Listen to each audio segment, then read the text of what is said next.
Samajwadi party कार्यालय बहेड़ी पर एक प्रेस कॉन्फ्रेंस केसर चीनी मिल की नीलाम की गई जमीन के संबंध में हुई, जिसमें प्रदेश महासचिव विधायक बहेड़ी पूर्व मंत्री अताउर रहमान ने पत्रकारों के सवालों का जवाब देते हुए कहा कि नीलाम की गई जमीन की वास्तविक कीमत लगभग 90 करोड़ रुपए है, जो कि सिर्फ 28 करोड़ 5 लाख में नीलाम कर दी गई है। आइए दिखाते हैं आपको यह खबर। बहुत ज्वलंत मुद्दा है। बहेड़ी के हर घर में, हर किसान के घर में एक अफसोस सा है लोगों, क्योंकि बहेड़ी चीनी मिल पे लगभग 161 करोड़ रुपए बकाया है किसानों के गन्ने का भुगतान।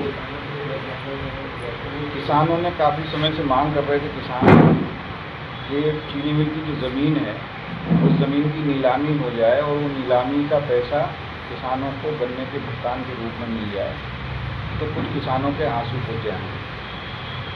उनकी मांग को माना तो गया, लेकिन ज़मीन औने पौने दामों में उसकी नीलामी हो गया। लगभग 3 करोड़ रुपए है प्रति एकड़ के हिसाब से वहाँ पर आज के राज्य में रेट है, आप सब लोग जानते हैं। लेकिन ज़मीन 1 करोड़ रुपए के अंदर ही अंदर पर एकड़ उसकी नीलामी हुई। जो किसानों का मोटिव था, जो किसानों का मकसद था कि ये ज़मीन की नीलामी हो जाए मौजूदा रेट में, तो लगभग आधा भुगतान उनका हो जाता है, लेकिन वो बहुत कम में हुआ है, तो किसान भी अपने आप को ठगा हुआ महसूस कर रहा है।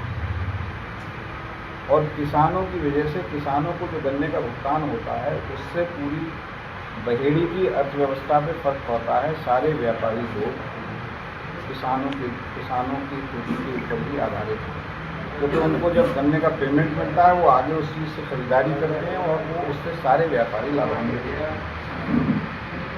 लेकिन इससे बड़े अफसोस की बात ये है कि नीलामी में व्यापारी लोग बैठते हैं, लेकिन ये नीलामी पहली ऐसी हुई है जिसमें भारतीय जनता पार्टी के कई जनप्रतिनिधि बैठे थे और कुछ बाहर से मोबाइल से मैनेज कर रहे थे। तो मैं तो आपके माध्यम से ये कहना चाहूँगा कि भारतीय जनता पार्टी के लोग जो चुनाव लड़ने के इच्छुक हैं, जैसा हम सुनते हैं कि हम टिकट लेंगे, वो लोग भी वहीं पर अपने नाम से बोलने लगा रहे थे। जो भी जनप्रतिनिधि होता है या राजनीति करता है वो जनता की सेवा के लिए होता है और किसानों के हितों की हमेशा सोचते हैं जो राजनीति में होते हैं। लेकिन ये पहली बार देखा गया कि वो जनप्रतिनिधि नहीं है, बल्कि व्यापारी बन के उन्होंने उस बोली में शामिल हुए। इससे किसान बहुत आहत है और किसानों को ये लगता है कि ये लोग जिनको हम अपना जनप्रतिनिधि समझ रहे थे, ये तो हमारा ही माल खा रहे हैं।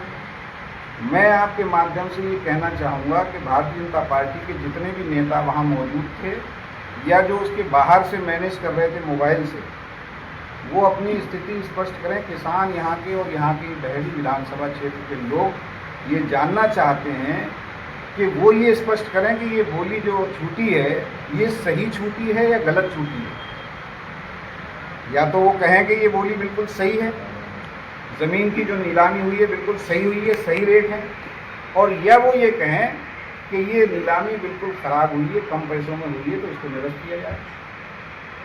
किसान ही नहीं, बहेड़ी विधानसभा का हर इंसान ये जानना चाहता है कि जो बोली के अंदर बैठे हुए लोग थे भारतीय जनता पार्टी के नेता, वो और जो बाहर से मैनेज कर रहे थे, या जो भी इस क्षेत्र के जनप्रतिनिधि हैं, वो ये स्पष्ट करें कि ये नीलामी बिल्कुल सही हुई है या नीलामी सही नहीं हुई है।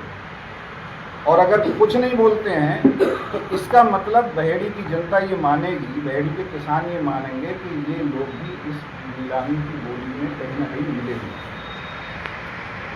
आपका अब क्या मांग है?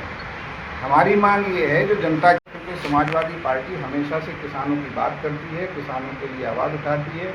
मैंने खुद विधानसभा के अंदर कई बार जब भी सत्र चलता है तो गन्ना किसानों की और तमाम किसानों की मैंने हमेशा आवाज़ उठाई है और आज भी हम किसानों के साथ खड़े हैं, क्योंकि किसानों के ऊपर ही इस देश की अर्थव्यवस्था टिकी हुई है।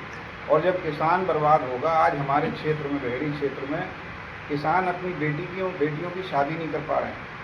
एक तो महंगाई की मार पड़ रही है उन पर, और दूसरी चीज़ खुद जो रात दिन मेहनत करके अपने खून पसीने की कमाई से उन्होंने गन्ने की खेती की है, उसका भुगतान पिछले साल का भी उन्हें नहीं मिला और इस साल का भी नहीं मिला। तो इसलिए बहुत परेशान हैं लोग, बच्चों की फीस जमा नहीं कर पा रहे हैं। तो हमारी तो यही मांग है कि भाई जो किसानों का इरादा था, जो किसानों की मांग थी कि इस ज़मीन की नीलामी हो, जो मौजूदा रेट है उसमें हो जाए, तो कम से कम किसानों के आंसू फूट जाएंगे, नहीं तो किसान और बर्बाद हो जाएगा। यहाँ पर एक कताई मिल पहले बंद हो चुकी है और अब ये एक चीनी मिल भी बंद होने की कगार पे है। अगर ये चीनी मिल बंद हो गई तो यहाँ का किसान करेगा क्या? और जब किसान यहाँ का बर्बाद होगा तो सारे व्यापार चौपट हो जाएंगे, सारे व्यापारी दुखी रहेंगे।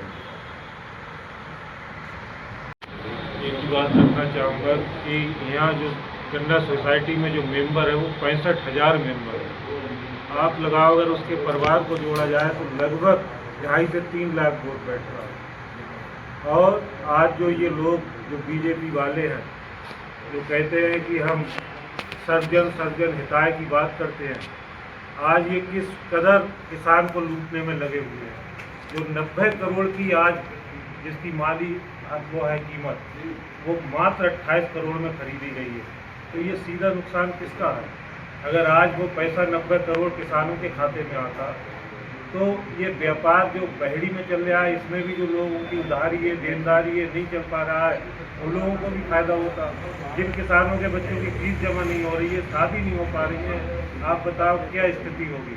और जो ये जनप्रतिनिधि हैं बीजेपी के, वो तमाशा देख रहे हैं, वो अपनी जेबें भरने में लगे हुए हैं। कहते ये हैं कि हम तो आप जनता के सेवक हैं। ये कहाँ से जनता के सेवक हैं? ये बोली लगा रहे हैं, अंदर बैठ के बोली लगा रहे हैं। तो मेरा तो यही कहना है कि ये जो बोली छूट गई 28 करोड़ में, इसे शासन निरस्त करे और खुले में बोली लगवाए। और जो बाजार की कीमत है 90 करोड़ रुपए, उसके हिसाब से बोली लगे, उसके हिसाब से कीमत मिले, तब कुछ किसानों का भला हो।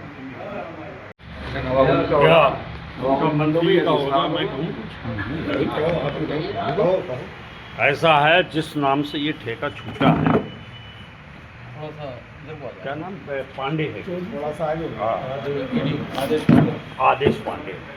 ये किनका गुर्गा है, क्या इसका है, इसकी बैक हिस्ट्री अगर तलाश की जाए,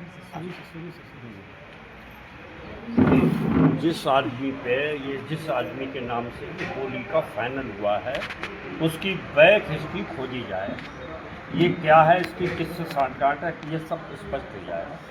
कौन लोग इसके पीछे, ये सिर्फ मोहरा है, इसके पीछे और राजनीतिक ताकतें हैं और वो सब भाजपा से जुड़ी हुई हैं। भाजपा के ही सब है, ये पार्टी विशेष है।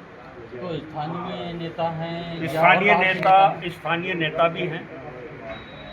और बरेली के नेताओं को आप क्या कहोगे? उन्हें स्थानीय नहीं कहोगे? भाई बरेली के अगर नेता हैं इसके पीछे तो स्थानीय कह रहे हैं। बरेली जिले का ही हिस्सा है। बरेली विधानसभा हमारी MP के साथ साल है। स्थानीय नेताओं का है, पूरा गठजोड़ है।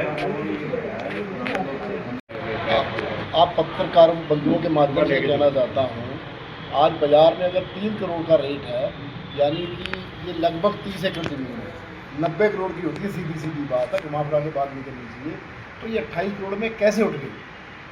ये प्रशासन को और जो मौजूदा सरकार है भारतीय जनता पार्टी को, इसको सोचना चाहिए। ये ना कि व्यापारियों की, ये किसानों के लिए नीलामी की गई थी। इसका पैसा जो 90 करोड़ आना था, किसानों के लिए आना था। तो इसका मतलब सीधा किसानों के साथ धोखाधड़ी हुई है और इसकी गहन जांच होनी चाहिए और ये जो नीलामी है रद्द होनी चाहिए। आपको क्या लगता है, जैसे विधायक जी ने कहा कि नेताओं का इसमें हाथ है, प्रशासन की कमी है या नेताओं का साथ है, इन दोनों में क्या है? दोनों की मिली भगत है। ऐसे हो सकता है जब नीलामी प्रशासन ने कराई हो और नेता वहाँ मौजूद हो तो फिर आप हमसे ज़्यादा समझदार हैं। तो ये आपको ज़्यादा पता है। अगर नेता भी वहाँ पर है, प्रशासन नीलामी तय कर रहा है और सत्ता के नेता वहाँ पर है, ये तो फिर आप मुझसे ज़्यादा बेहतर जानते हैं। आपने ज़्यादा मुझसे पत्रकारिता करते हैं, आप बात के सवाल पूछते हैं, आपको ज़्यादा पता लग जाता है इसमें। तो नीलामी कैंसिल होना चाहिए या फिर दोबारा होना चाहिए? दोबारा होनी चाहिए और बाजार भाव पर होनी चाहिए। खुलेआम हो, खुलेआम ये हो, ना हो बाजार किसी भाव को पे। कुछ न दो किसी को ना।